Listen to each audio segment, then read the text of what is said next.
Hello बच्चों, welcome to Green Science Classes. बच्चों, ये हमारा क्लास 9th का पहला चैप्टर हमारे आसपास के पदार्थ का तीसरा वीडियो है। 2 वीडियो हम बना करके आप लोग को डाल दिए हैं, जिसमें बहुत सारी बातें हो चुकी है उसमें। अब ये हमारा होगा तीसरा वीडियो और लास्ट होगा। इसमें हम पढ़ेंगे ताप के मात्रक, डिग्री सेल्सियस और केल्विन के बारे में पढ़ेंगे। दोनों में क्या संबंध है, एक दूसरे में कैसे परिवर्तित होता है, ये सारी बातें हम इस वीडियो में करेंगे। तो ये आप लोग का मोस्ट इम्पॉर्टेंट टॉपिक ये भी है, इसको हम अच्छे से पढ़ लेते हैं। तो ताप का मात्रक क्या होता है? तो सामान्य मात्रक आप लोग बोल देते हैं कि डिग्री सेल्सियस होता है। उसको कैसे लिखते हैं? डिग्री और ये नीचे सी करके ऐसे लिख देते हैं। डिग्री सेल्सियस को संक्षिप्त में ऐसे लिखते हैं। लेकिन ताप का ऐसा ही मात्रक क्या होता है? केल्विन, जिसको हम क्या लिखते हैं? के। कैसे लिखते हैं इसको? के लिखते हैं। तो 0 डिग्री सेंटीग्रेड बराबर होता है 273 केल्विन, यानी कि के। तो सेल्सियस और केल्विन में क्या संबंध है? तो सेल्सियस और केल्विन में यही संबंध है बच्चों कि 0 डिग्री सेंटीग्रेड बराबर क्या होता है? 273 केल्विन। 0 डिग्री सेंटीग्रेड बराबर होता है 273 केल्विन। इसको याद रखिएगा।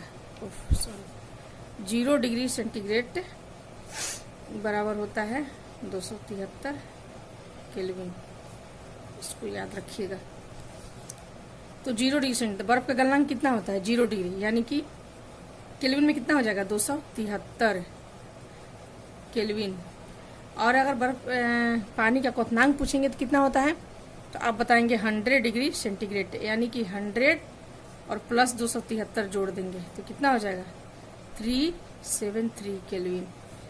तो इस तरह से हम चेंज करते हैं इसको। तो कैसे इसको चेंज करते हैं, इसका मैं सूत्र आप लोग को दे देती हूँ ताकि चेंज करने में आप लोग को आसानी होगी। लेकिन एक चीज याद रखिएगा, 0 डिग्री सेंटीग्रेड बराबर 273 केल्विन। मैंने यहाँ आप लोग को लिख भी दिया है। तो केल्विन ताप बराबर सेल्सियस ताप प्लस 273।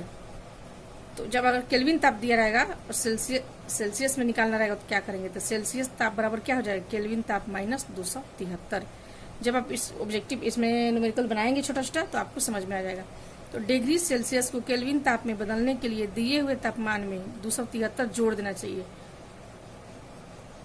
और केल्विन ताप को डिग्री सेल्सियस में बदलने के लिए दिए हुए तापमान में 273 घटा देना चाहिए। यानी कि जब केल्विन ताप आपका निकालना रहेगा, क्या दिया रहेगा? सेल्सियस ताप।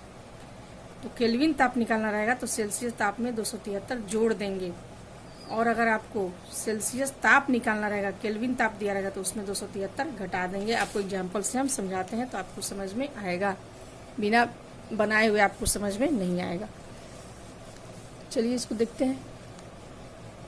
पहला हमारा है 300 डिग्री को केल्विन को सेल्सियस में बदलें। किसमें बदलना है? 300 डिग्री नहीं, 300 केल्विन को किसमें बदलना है? सेल्सियस में। सेल्सियस में बदलना है। तो सेल्सियस में बदलने के लिए क्या करेंगे? लिखेंगे सेल्सियस ताप बराबर केल्विन ताप माइनस 273। तो केल्विन कितना दिया हुआ हमारा? 300 माइनस 273 कितना हो जाएगा? 27 डिग्री सेंटीग्रेड। ये आंसर हो जाएगा। किसमें निकाले हैं हम? केल्विन को सेल्सियस में निकाले हैं। तो क्या किए हैं? केल्विन ताप में से 273 को घटा दिए हैं। नोट्स में आपको सूत्र दिए हुए हैं हम। अगर मान लीजिए हमको दिया रहता है डिग्री सेंटीग्रेड में, डिग्री सेल्सियस में, किसमें बदलना है? केल्विन में बदलना है आपको। तो हम क्या बताए थे? केल्विन ताप बराबर, केल्विन ताप बराबर यानी केल्विन में निकालना है तो सेल्सियस ताप, सेल्सियस ताप प्लस 273। तो सेल्सियस ताप क्या है? यहाँ पे 25 है। क्या है? 25 है, प्लस 273। तो कितना हो गया? 25 और 273, 5 3 8 7 2 9, 5 3 8 7 9, 289 केल्विन है। तो के केल्विन ताप में निकालना होगा तो उसका क्या मात्रक लिखेंगे? के लिखेंगे। और सेल्सियस ताप में निकालना रहेगा तो डिग्री सेल्सियस लिखेंगे। इस चीज को भी ध्यान रखेंगे आप। अगर आप मात्रक नहीं लिखेंगे तो फिर गलत हो जाएगा, इसलिए साथ में मात्रक भी आपको लिखना जरूरी है। तो 2 हम यहाँ आप लोग को समझा दिए कि सेल्सियस ताप निकालना होगा तो कैसे निकलेगा और केल्विन ताप कैसे निकलेगा।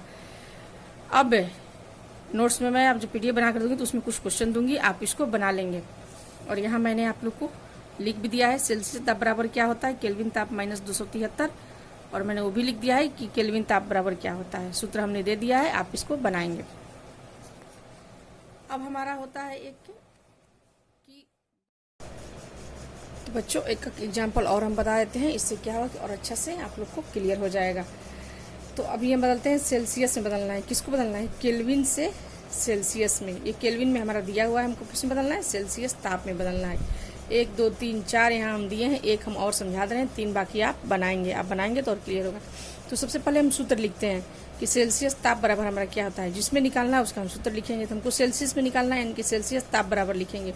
तो सेल्सियस ताप बराबर क्या होता है, केल्विन ताप माइनस 273। पहला हमारा 573 केल्विन है, तो 573 माइनस 273 आ गया 300 डिग्री सेल्सियस। ये डिग्री सेल्सियस लिखना जरूरी है, नहीं तो नहीं लिखेंगे आप तो ये आपका गलत हो जाएगा। बाकी 3 आप बनाएंगे फिर। अब हम एक और देख लेते हैं इसका। निम्नलिखित को केल्विन इकाई में बदलें, यानी कि आपको डिग्री सेल्सियस में दिया हुआ है, बदलना किस में है, केल्विन में बदलना है। यहाँ भी हम 4-5 दिए हुए हैं, एक हम बता रहे हैं और आप बाकी के 4 आप बनाएंगे।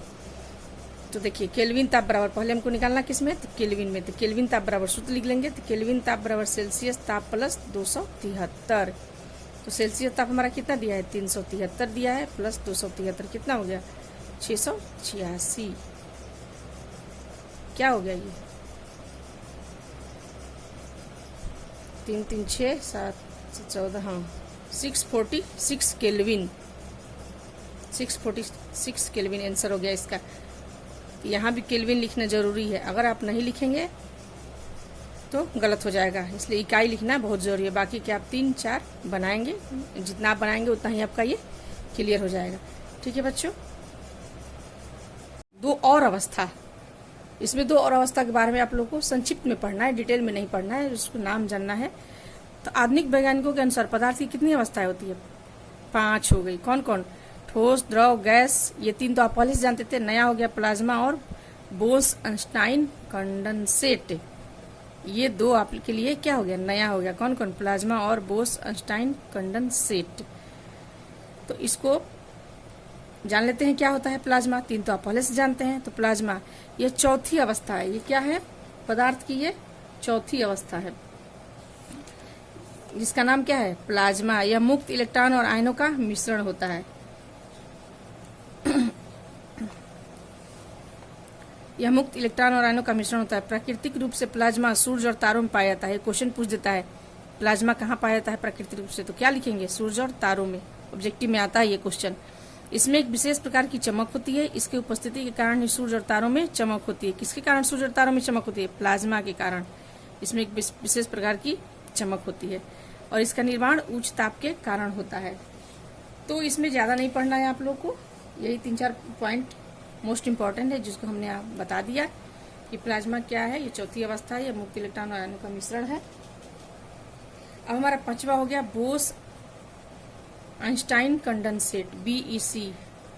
तो सन 220 में भारतीय भौतिक वैज्ञानिक कौन, सत्येंद्र नाथ बोस ने पदार्थ की 5वीं अवस्था की गणना की थी।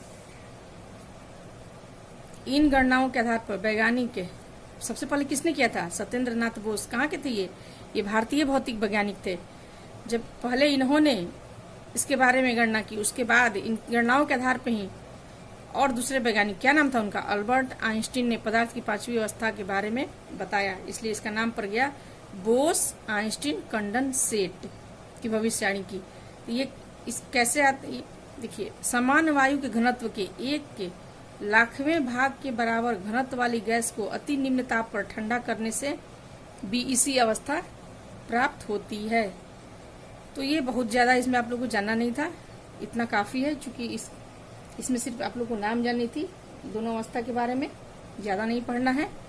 तो हमारा ये हो गया आज जो हम लोग पढ़े। क्या क्या पढ़े आज हम लोग पढ़े, डिग्री सेल्सियस और केल्विन कि 0 डिग्री सेंटीग्रेड बराबर क्या, 0 डिग्री सेंटीग्रेड या उसको डिग्री सेल्सियस बराबर 273 के होता है, केल्विन होता है। तो आप दूसरों सेल्सियस ताप को कैसे चेंज करेंगे केल्विन में, और केल्विन को कैसे चेंज करेंगे सेल्सियस ताप में। आप लोग जब इस पे बनाएंगे तो आप लोग क्लियर हो जाएगा। दोनों का हमने सूत्र दे दिया है। ये चैप्टर आप लोग का अब फिनिश हो रहा है। मैं पहले ही बोल चुकी हूँ कि सारे वीडियो के साथ मैं नोट्स डाल देती हूँ।